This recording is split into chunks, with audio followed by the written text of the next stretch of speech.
Welcome to today's lesson. I hope you can hear me. Several people, I think, gave an excuse which is applicable. Most of the time we're used to 4 to 5 Central African time. Unfortunately, today I had to shift because I had some other commitments, but and for that matter, then we are just going to do a recap of what we did like last time, and we are going to maybe extend a little bit. We are going to extend a little bit to maybe the graph, explore other graphs. And just like I wrote on the group to say that for those of you who maybe want to like do more statistical, my plan for these courses were that we should just do some descriptive statistics and possibly come up with graphs. I think we already did in the previous lessons. So, and today we will still be using the very same, let me just save this to the same folder we are working on.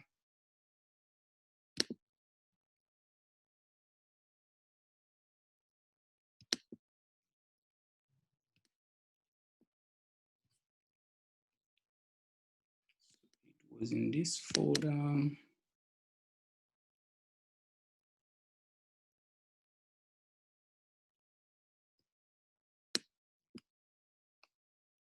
Yeah.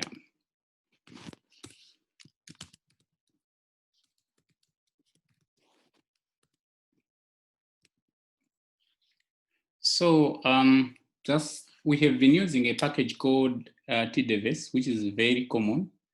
And in all of the previous lessons, I've been emphasizing on learning using data that you know, unlike the data set that is available in the system of which you can utilize to learn. Why I mostly prefer to use the data that I know, or I am pretty sure that I either I corrected myself or I know all the variables, because that will help you to understand, or you possibly know what exactly you're looking at, unlike maybe using system data. But so today, though, I want to use the system data because like other people would be interested to, maybe they don't have a data set, but they want to utilize the system data. So we will mostly use a data set which is inbuilt in R. I think this data set is most of statistical softwares. You can find it in SPSS. You can also find it in Stata and other statistical softwares. It's called MPG. It's a data set that has that was compiled in, I think, in Detroit, if I'm not mistaken, about cars, but it's more of a US-based data set that has miles, like how much the car traveled and how much fuel per gallon would it use, and etc. So maybe just to quickly run through, as I promised already, to run through what we did last time, I'll just open one of their old script, which is, so I'll just quickly go through for what we did last time, like from lesson 1 to lesson number 5. This is lesson number 6. So we learned on how to use how to set a working directory. I explained what a working directory is and how you can clean up the system. And then we also loaded libraries, so for reading data, like from Excel, and then library for reading data from other statistical packages, statistical software such as SPSS, SAS, and etc. And then we installed a very famous package called TDVS, which is used for data manipulation, creating graphs, and etc. And then we got a data set called food. So this data set, I got it from a certain friend who asked me to analyze it for him. I think it was done in Kenya or Rwanda, one of his countries. And then in one of the organization hired me as a consultant. So I also, we worked on a WASH project. So I just like took part of the data set, so just for learning purposes. So we also checked on this data called WASH, and we created tables, and then we checked on like some summary statistics. From that, we created a table and make proportion out of those tables, and then we also checked on how do you like write data, or how do you save data which is in R and you want to save it in a CSV format, for example. And then how do you select specific variables from a large data set? And so we did that. And how do you rename those variables? So we did the renaming, and then we also did some filtering. For example, here we filtered all observation that had age group more than 15 and less than 60. So these were our subject of interest.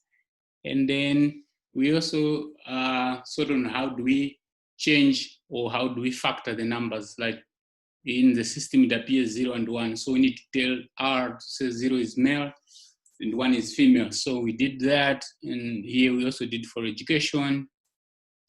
And here we converted for the household head. And then we also created categories of age to say, okay, it's in container of 15 to 60, but we want to specify those that were, how many were between 15 to 30 and 31 to 45 and 46 plus. So we said you can use mutate, which is available in a package called TDVS, or you can just use if else conditions. So we did also that. And then we looked at how do we create graphs. So we did a bar graph and a stacked bar graph. And we also created some summary statistics. So for example, in WASH, we grouped by sex and then summarized the age. So we wanted to understand what's the mean age in male and what's the mean age in female, for example. So we did that. And then we also had brought some box plots, and then we did some histogram. And then we also did some scatter plots. So after doing some scatter plots, we also did some line graphs. And then we also constructed the stem. And then we had to do a pie chart. So this was the last part. And we also did some correlation and correlation test. And we also did chi-square test of association. And then the last part was a donut chart. So I will just like learn the whole of this. And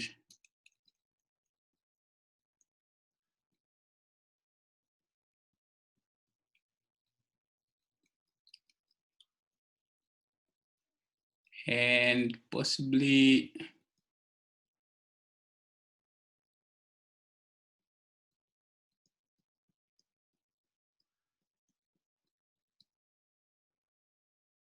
yeah, so this was the pie chart as you'd see on my screen. That's the pie chart we got. And so if I zoom it, this is how it looks. So it was a distribution of respondents' education by level of education. As a statistician, I think most statisticians don't like pie chart for some reasons. But still people use it like in the field. For example, in the field that I am working, like currently we don't use much of the statistics. I think that was one of the driving factor that prompted me to start like keeping the skills, so like maybe pushing it to teaching other people. And then the last part was a donut chart. So that's how it also looks. That's how far we did with this. So as I said, today we will still use the data set from the system, like for the sake of learning, and then you can try to replicate the codes that we're going to write on the data set, on your own data set. So, or in case today you have a data set, you can try to run the very same code on your data set, so long it's formatted the way R interprets the data set. So most of what we're going to do today is more of what we already did, but more of a recap before next, maybe Sunday, we start exploring some statistics that maybe people will be interested, those that are doing research. Otherwise, this would be enough for a person who is maybe working as monitoring and evaluation, or as a statistician who will all just do some descriptive statistics, which are more common in the organizations. So, yeah, so that would be, yeah. So for today, let's reload the very same package. So you do library, and then we load the package. So I'm loading the package. I'm just loading the package. Since I already had to learn from this one, I can just write my codes because the package is already loaded. But maybe for the sake of those that are going to get this script for the first time, they need to call the package into the system. Or if they haven't installed the package in the system, then in their software, that is, then they will need to start with installing the package. So you say install the package code tdevis. But for me, it's already installed. I will not waste my internet here, so I'll just comment it. If you put a hash, that's commenting, and then I get that. So as I said, we are going to load the dataset code MPG. So if I just type MPG, if I do that, I see, okay, we have the dataset MPG. That's how it looks from down here. I see, okay, it has manufacturer. So what type of a car manufacturer?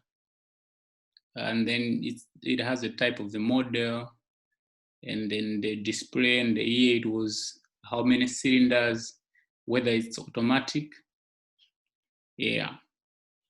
And you can learn about this data set by just putting question mark like in front here.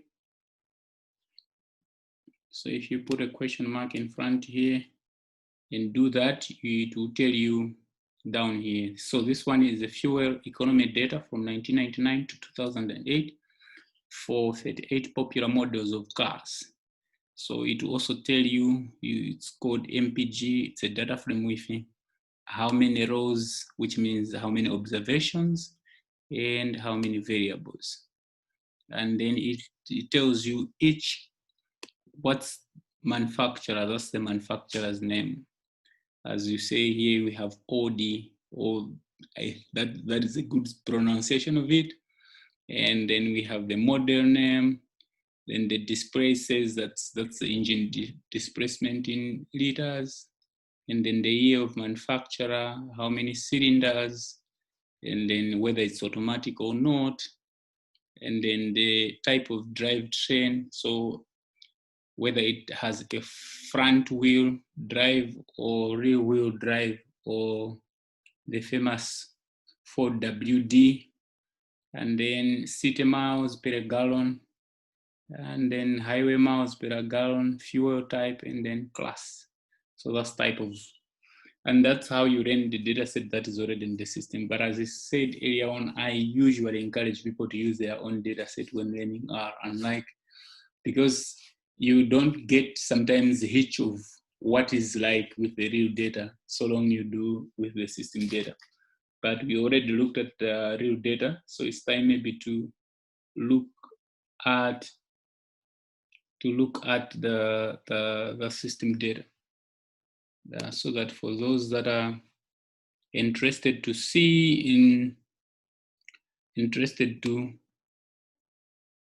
see how the system data works, I think that would be also interesting. So that's what we are doing today, working on the system data. And so that's how you would draw the data set in the system. Now, as I said, getting help of the data, you just put a question mark, and then lets you get a help of that particular data set. And then we can try to put, plot maybe a scatter plot, for example, of display and highway. So here is highway miles per gallon. So we need to get a scatter plot of this, and display. So display was engine displacement in liters. So for those of you, it's first you just type ggplot, and then you can specify data equal to, the goodness with the RStudio, it will give you options. So data equal to, I need to get this data called MPG. Okay, so you can include mapping here. Today I will demonstrate like several ways. So you can include mapping, like, and so if you want to map, for, I already explained some of these commands. So I said this one should be display, and this one should be highway per gallon, like that. So if you do this,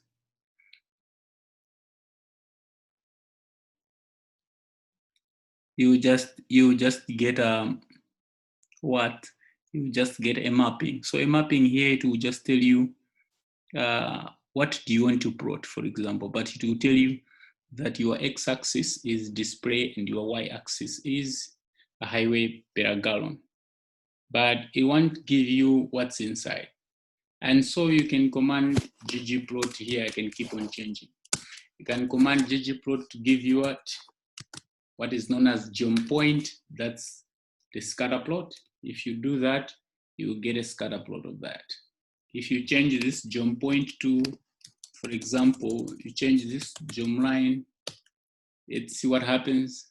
You get more of a line graph. So you can keep changing this geom. If, let's see if this one works. So this one will complain. Geom frequency pool only works for data that you can plot, for example, histogram. So in this context, we cannot plot a histogram, because a histogram will have an x-axis, but then the y-axis is a count or a frequency. So it will complain here. It will tell you start bin can only have one, either an x-axis or a y-axis.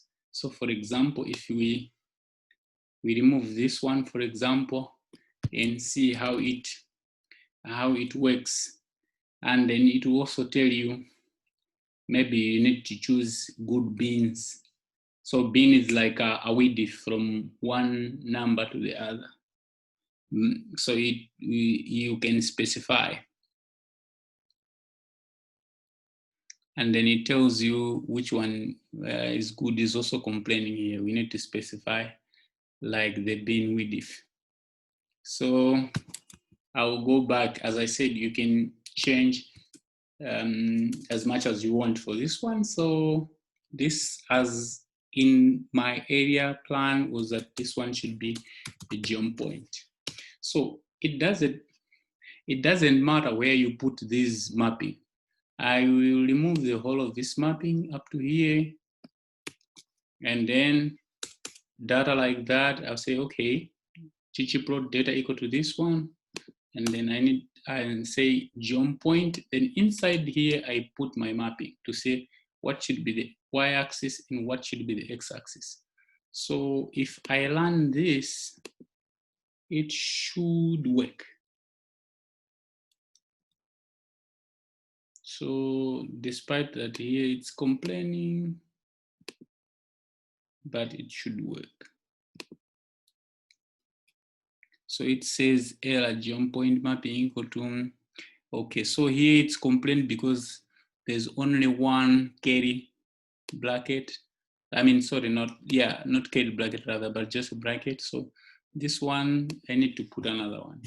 So that's why here it says error unexpected symbol. So I need to include another one. So this one should work without any error and it produces what is supposed to be produced. Okay, so you can change also, you can get the scatter plot of the same, and then here you can change values. For example, I'll put here, okay, get the scatter plot of x-axis should be class, and then y-axis should be drive, whether it's a 4D or that way. So I get that one if it's a 2-seater, compact, mid-size, minivan, pickup, subcompact, SUV, etc. Yeah. So you can do as much as you want, but then whatever you're going to be doing should be making sense. So that at least when you send to someone who is going to review, he should be able to get sense out of it. For example, I wouldn't construct a histogram on a data that is categorical. So a data that is, for example, education level, which is a primary, secondary, and tertiary, for example. And so you cannot construct from that particular data a histogram, but a bar chart would be fine. Maybe a pie chart would be also okay. So that's what you need to be thinking through when you are doing all this kind of analysis. It's good sometimes to convert, even for some of us who studied statistics at undergraduate level, we still consult to people because there is no way you can know everything. So we still consult. And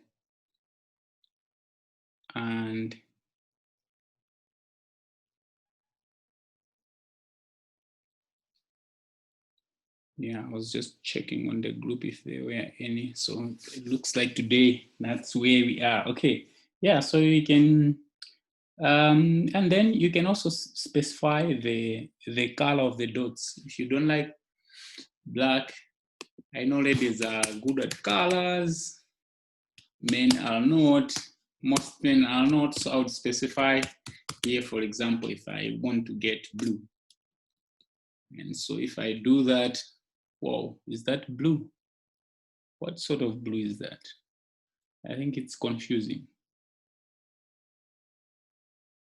Maybe my spelling for color. Should it be like this?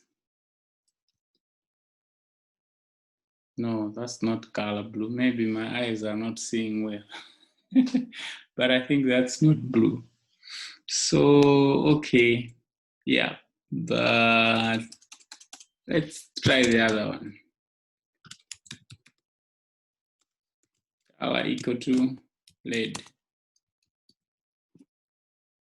And then it pops up. I think there is a bug somewhere. It shouldn't be.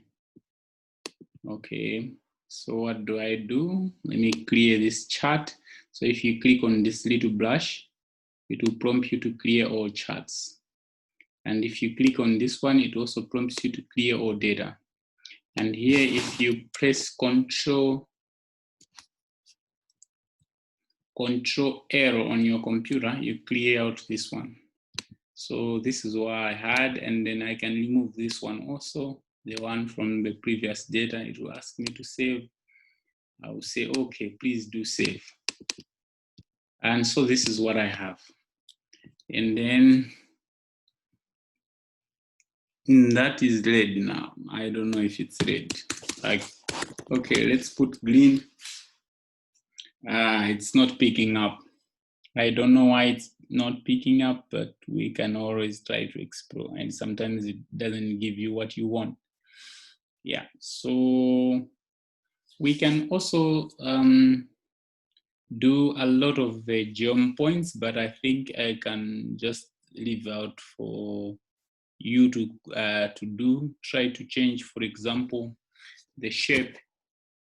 So you can change the shape here by adding a third variable. For example, I want to shape this one by a certain variable. So if I go back to my initial, I will have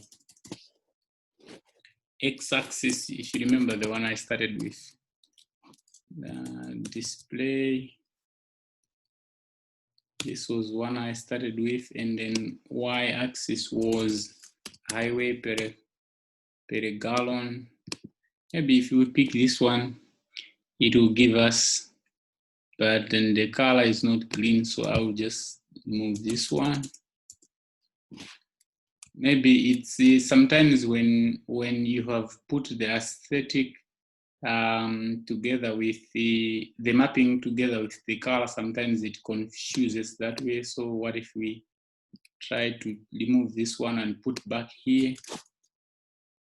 Sometimes it confuses that. I am getting an error because here there was supposed to be. I keep changing so that I think we already did some more of this, but I wanted you just to like get a flexibility of how they go. So you see, this is what happens.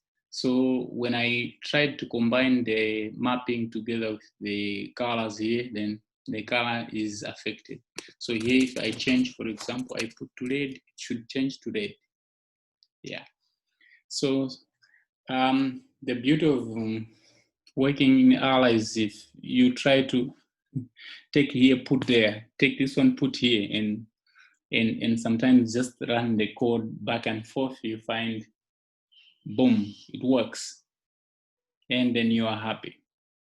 Last time I also talked about, adding some what are known as facets, or dividing them into, you want to do, like, for example, I want to create these scatter plots for each of the car type. So car type in this context, in each of the class. So if you go back to here, for example, if you see class, for example, that's type of the car. So I want to create this chart, but for each of the type of the car. So I need to do the same. I'll write the very same code. So I'll just copy it and then go to the next one. So that I want you just to see how it changes. And then what you need to add here is to add facet. So I said there are two facets. There is facet grid and there is facet wrap.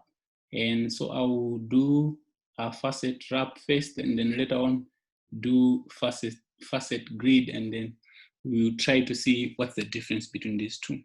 So if I get the facet wrap, and then I need to wrap by what? So we put a tilde, which is on your screen on top of the button written tab. It doesn't matter whether you're using Mac or you are using Windows. Tab, the tilde will always be above the button called tab, or together. It's in a button together with what is known as a tick back. So if you place that, then you need to specify. For example, I want to have it by class. So let's try to learn. Then it will produce that for each of the cars. And if you zoom your, if you zoom your graph, you'll find that there is a scatter for each of the cars. So the two-seater has its own, the compact has its own, the mid-side has its own, subcompact, pickup, as well as SUV and minivan. You can also specify that you don't need like many columns or many rows. You only need maybe 2 columns, for example, this column and this column. Or you only need 2 rows. So you can specify that one by just saying, hey, I need to have number of rows equal to 2. So if you run, then it will only do for you only two columns. Sorry, rather 2 rows. So you have one here and then the other one. So, well, you can still the same 2 columns, then it should give you only 2 columns.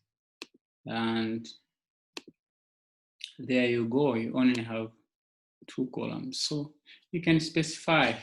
Why this is important is if you want, for example, to like display multiple sort of graph on a particular, on one particular chart, like one particular map in the way we pronounce, I mean, the way we call it in R. So that's how it works. So you can put facet grids, or you can put facets, you can put facets grids, or you can put facets wrap. So I started with facet wrap and then specify which, like how many rows you want to do at the end. And yeah, you can change as much as you want. Like, okay, here we had to do facet with a class, but you can change here to whatever you want. So if I go back to data, sorry, I'll keep going back, and then you can choose from here. Also, for example, I want to facet it by how many cylinders. So I'll just copy the whole of this chunk and then replicate down here, so that the same here, but I'll only change here to cylinders. So cylinders, and then if I don't want to specify number of columns, then R will do that for me. So if I do that, it will tell me, okay. So it will tell me, okay, I have one with 4 cylinders, 5 cylinders, 6 cylinders, and 7 cylinders. So once I do that, and then I'm able to view my scatter plots. And then I will jump off from scatter plots because that's what you can always do. From scatter plot, I will go to line graphs. Or okay, so line graph, you can choose to do a smooth one or another type, whichever type you want, but there are several.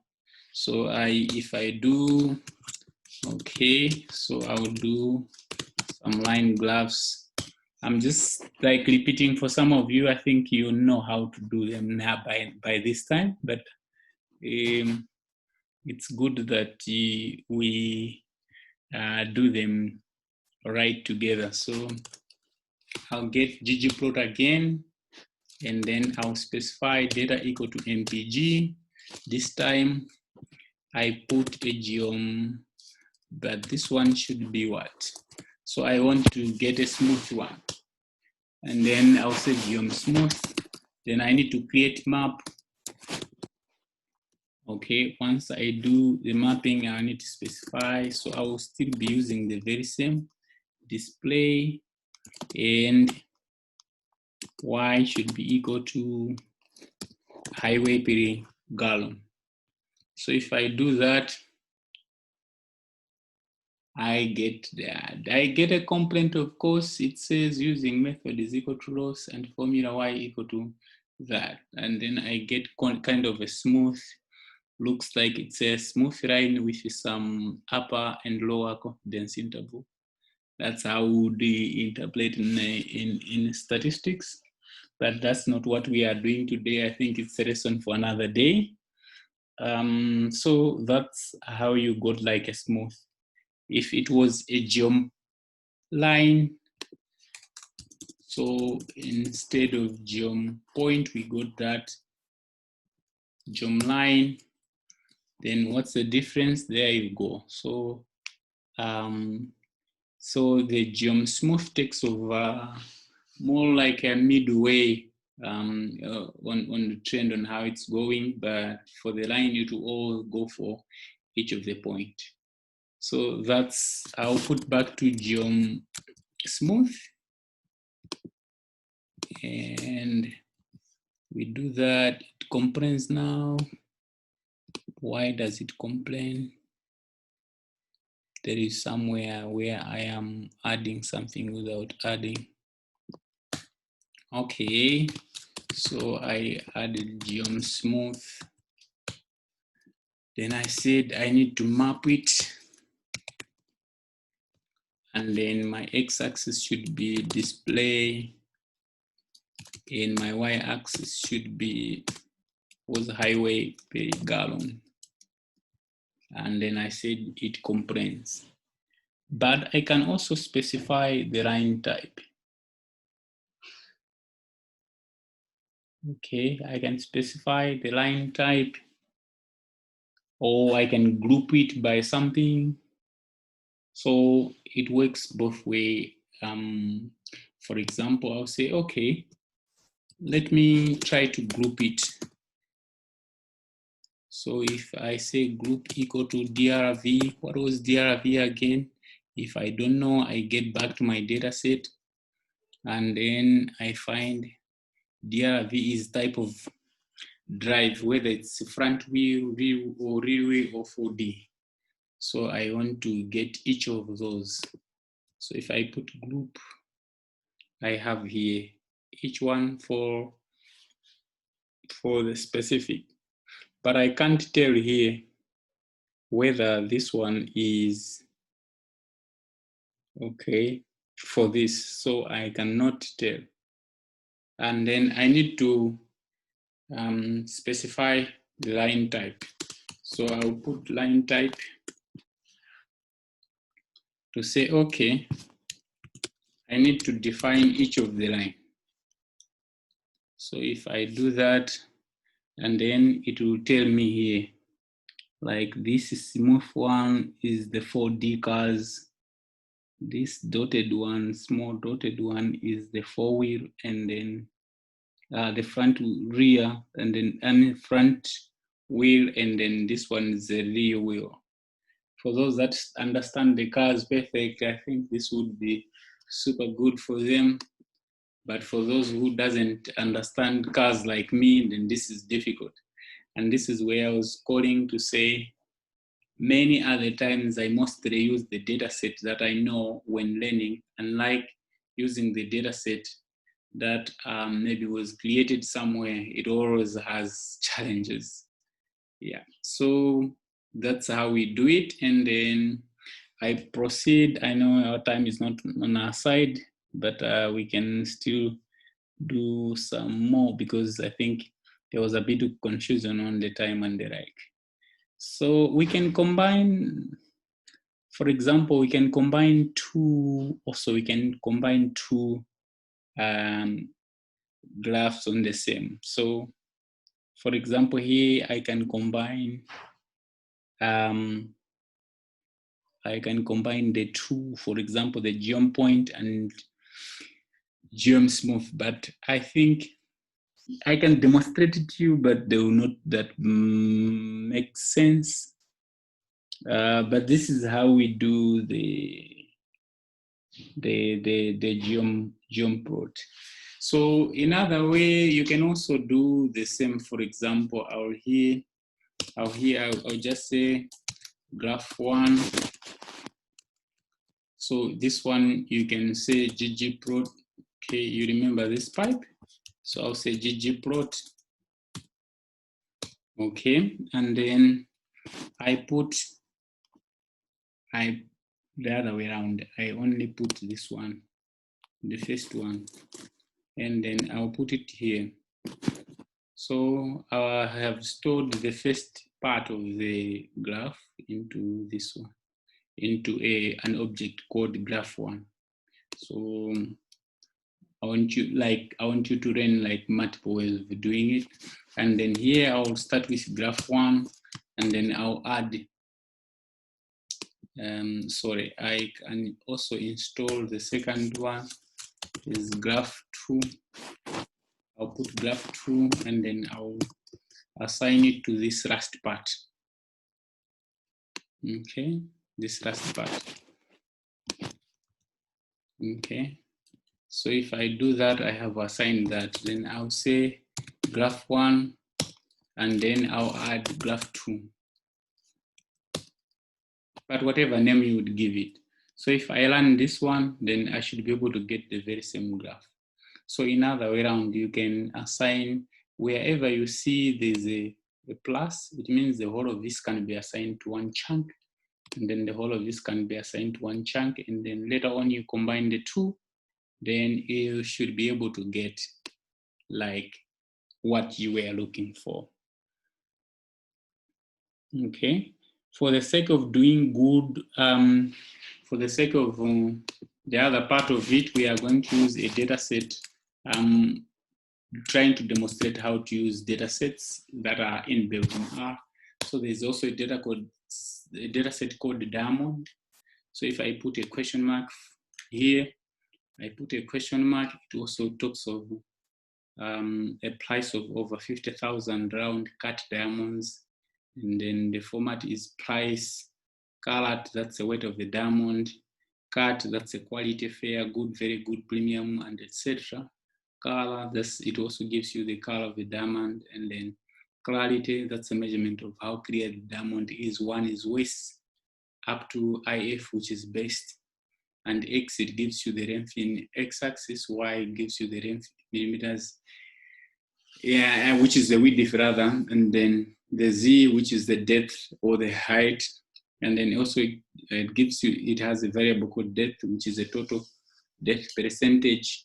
So divide by the mean of X and Y. Like I would say the whole of this formula was used to calculate the depth percentage. You can explore, and then there's a table. So a width of top of the diamond relative to widest point. And so we also looked last time on the bar graph. We created several bar graphs. I can also do the same here with a basic one, which will be, okay, so I get here, I will specify data equal to diamonds, and then I can just map it.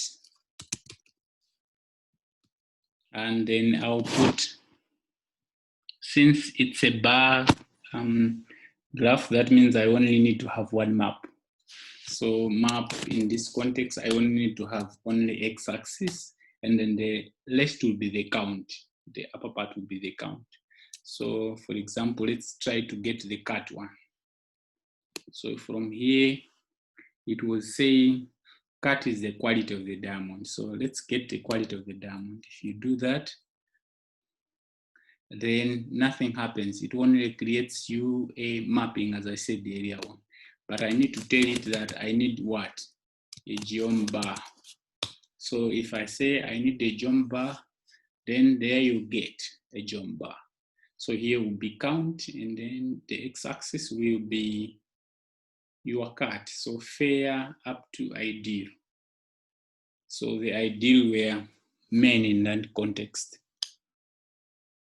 So you can do a lot with this, and okay, I need to just fill it or to specify a third variable by using fill. So we used this function last time. So how about if I fill with cut again? What will happen? So if I fill with cut, will it make sense? And then it will comprehend here. So it says attempt to replicate an object of the type closure. So what I wanted you to like understand is that most of the times when you will be programming in R, mistakes are part of a learning process. So we get lots of those, but do not be like frustrated to say I got this one or maybe this error. But for example, if you take the same field and just change the mapping, if you change the mapping here, if you try to put here, for example, let's see what happens. And then there you go. So it will feel by the same, but it will give it like various colors. So switching between, understanding between which should come first. As for me, honestly speaking, I always find challenges of understanding like which should come first on my mapping. But most of the times I like take it here, put it here. It's not like try and error. I know what exactly it should be or where it should be, but so that it can learn. But sometimes you just play around to get things done. Otherwise, it's something that is annoying sometimes because it doesn't work on your side. But as I said, do not be annoyed. Keep on pushing if you wanna learn stuff. So that's how it will look like.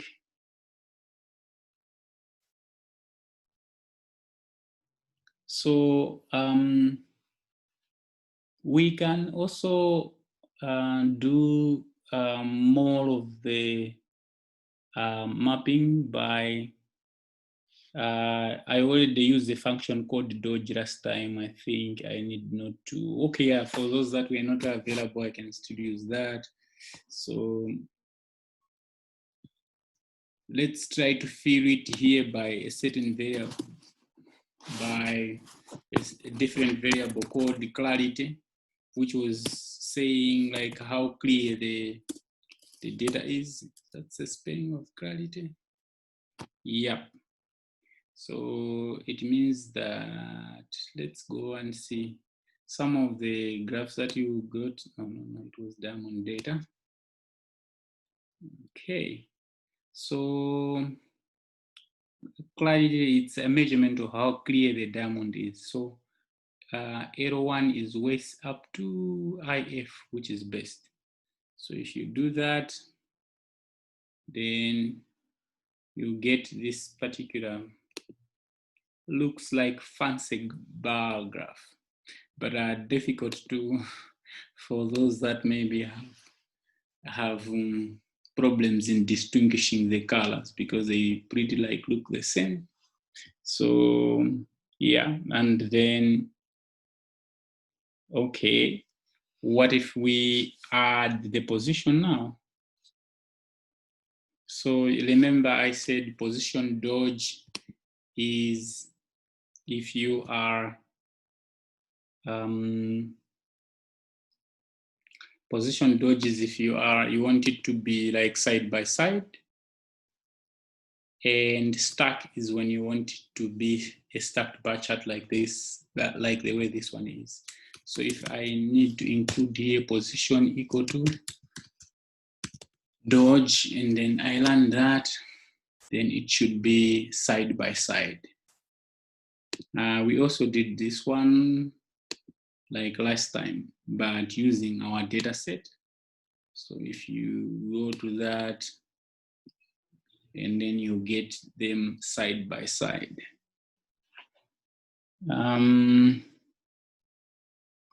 That's what I wanted to like learn today. You remember last time we also did some box plot. We also did some, yeah, line chart. What if we just change maybe to, there is another one called jitter. If I'm remembering it correct, where So jitter is the one that, like, one that is in front, then the other one that is from the background. It looks a little bit clappy, maybe in this wouldn't make sense, but for some other it does make sense. So there's three. If you want to stack, you get the first one. If you want to dodge, you get the side-by-side one. And there is also called jitter. You get more of the one from the front and then next behind and then like up to the last part, which might not be maybe useful in your maybe analysis. So these are the two data sets that I wanted just to demonstrate. Next week, I want us, it will be back to the same time at 4 p.m., but I want us to get into learning some t-test. So there will be several t-tests that we are going to learn, and I will share the data set maybe in advance. So we will do one sample t-test, independent sample t-test, and etc. So for t-test, I think it will be important maybe for those that are doing like research and the like, but for those that work, as I keep always saying, that for those that work maybe in the organizations, we don't deal much with the t-tests and things like those, unless otherwise, maybe to other people, but like for the organization that I'm working on, we mostly just use descriptive, which is more of data, just trying to understand the frequencies and things like those. Otherwise, I am open for questions if anyone has questions. I think we are recording this, we will upload it. The floor is open for questions or where you need some clarification, but I was just repeating on things that we already did.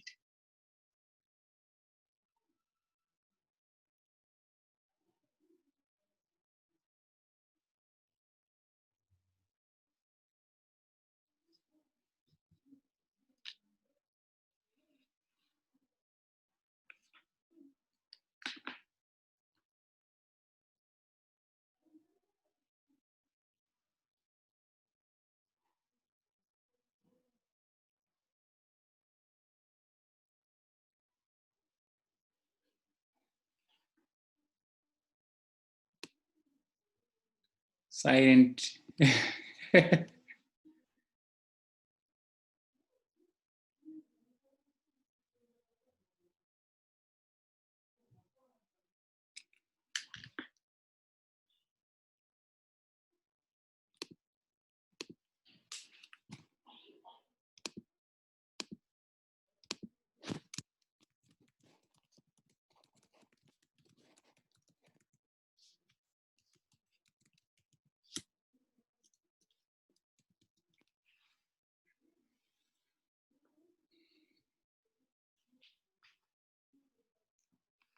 Then, yeah, so thank you so much. Otherwise, we can, as I promised, maybe for the upcoming sessions, for some of the things, I'll be able to learn them using R, but to give you interpretation might be a little bit tricky. So if you wanna just know like the technical know-how of how to do it, that's gonna be much, much easier for me. But if you want to also get like the interpretation of the results, I think for some tests, unless for those that I did for my master's degree, which is survival analysis, then I think those are kind of like fresh. But for some that I did way back in my undergrads, I think that would be difficult. So maybe we will try to engage some other who can help maybe deliver some sessions of the interpretation of some of the statistical tests. But in terms of learning them in statistical, like in R, like providing the code, that would be easy. Yeah, so yeah, thank you so much. I can, yes, see that we have one will help with the interpretation. So I think that would be great. And thank you so much. Otherwise, enjoy, guys. Have a good working week, and see you next week around 4 to 5 p.m. I think we will circle back. We will circle back to everyone to say the time is 4 to 5 p.m. Only that today I had some hiccups, that's why I had to change it. I know there are some people in Asia and some in Haiti, but today haven't joined, maybe because of our timing. I think for those in like Nepal, and I think it's already late by this time, and maybe today being Sunday for the guys in the Caribbean, maybe they're at church and things like that. So I don't like, I was not expecting for some of them to participate. So thank you so much, and enjoy, everyone. I'll upload it on the Google Drive. I hope everyone can access the Google Drive. So I'll upload this video. And thanks so much to Kondowe for providing the opportunity on using it up to this hour. Otherwise, we would have used the 40 minutes and we would have been done by this time. So